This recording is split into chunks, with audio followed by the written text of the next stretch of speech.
Magandang araw mga bata! Kamusta? Naway ang bawat isa sa inyo ay nasa mabuting kalagayan. Ako nga pala si Binibining Jovelio Artizano, ang inyong gabay at guro sa asignaturang Filipino. Handa na ba kayong matuto? Kung handa na kayo, halina tuklasin natin ang tamang pagbigkas ng ponemang patinig at katinig. Tayo ay magsisimula sa mga patinig. Alam niyo ba kung ilang titik o ilang letra ang mayroon sa patinig? Tama! Tayo ay mayroong 5 patinig. Sa bawat pagbigkas ko ng mga ponema ay magbibigay ako ng mga bagay na nagsisimula sa letrang aking babanggitin. Kasunod nito, ang pagpapakita ko ng mga larawan ng bagay na aking binanggit upang magsilbing gabay ninyo. Handa na ba kayong makinig at sabayan ako? Kung handa na, ay magsisimula na tayo. Ang letrang A ay mayroong tunog na A. Isa pa nga, sabay natin bigkasin ang tunog nito. A. Alkansya. Magaling. Ang letrang E naman ay mayroong tunog na E. Isa pa nga, sabayan niyo ko. Imbudo, mahusay. Ang letrang I naman ay mayroong tunog na I. Isa pa nga, I. Mahusay. Ang letrang O naman ay may tunog na O. Sige nga, parinig ako. O. Magaling. Orasan. Ang letrang U naman ay mayroong tunog na U.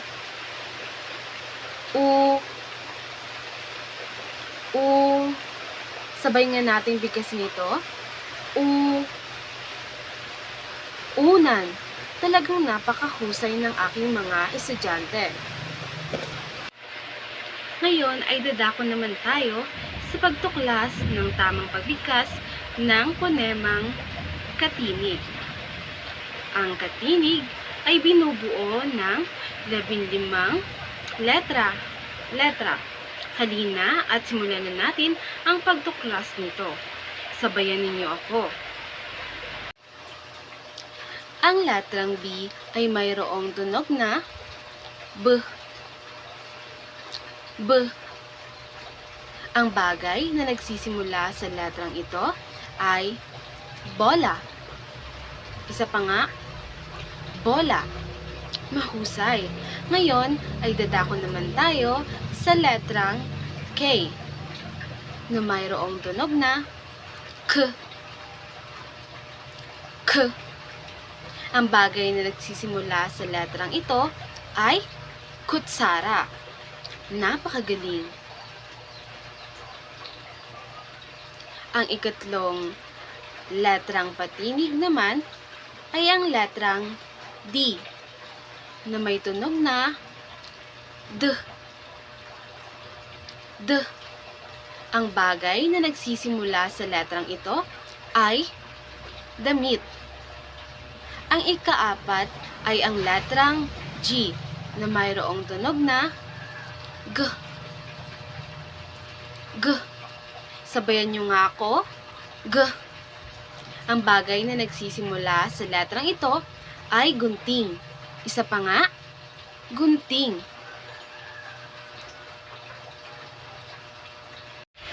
Susunod naman ay ang letrang H na mayroong tunog na sabayan niyo nga ako. Ang bagay na nagsisimula sa letrang ito ay hikaw. Isa pa nga, hikaw. Susunod naman ay ang letrang L na mayroong tunog na L. Sabayan niyo nga ako. L. Ang bagay na nagsisimula sa letrang ito ay lapis. Isa pa nga, lapis. Susunod naman ay ang letrang M na mayroong tunog na sabayan nyo nga ako. Ang bagay na nagsisimula sa letrang ito ay medyas. Isa pa nga, medyas. Susunod naman ay ang letrang N na mayroong tunog na N.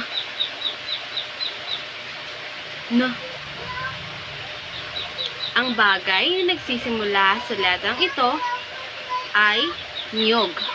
Isa pa nga, niyog. N. Susunod naman ay ang letrang NG na mayroong tunog na ng. Sabayan nyo nga ako. Ng. Ang bagay na nagsisimula sa letrang ito ay ngiti. Isa pa nga, ngiti. Susunod naman ay ang letrang P na mayroong tunog na P. P. Sabayan nyo nga ako. P. Ang bagay na nagsisimula sa letrang ito ay plato. Isa pa nga, plato. Susunod naman ay ang letrang R na mayroong tunog na R. R. Sabayan nyo nga ako. R. Ang bagay na nagsisimula sa letrang ito ay radyo. Isa pa nga, radyo. Susunod naman ay ang letrang S na mayroong tunog na S. S. Ang bagay na nagsisimula sa letrang ito ay salamin. Isa pa nga, salamin. Susunod naman ay ang letrang T na mayroong tunog na T. Sabayan nyo nga ako. T.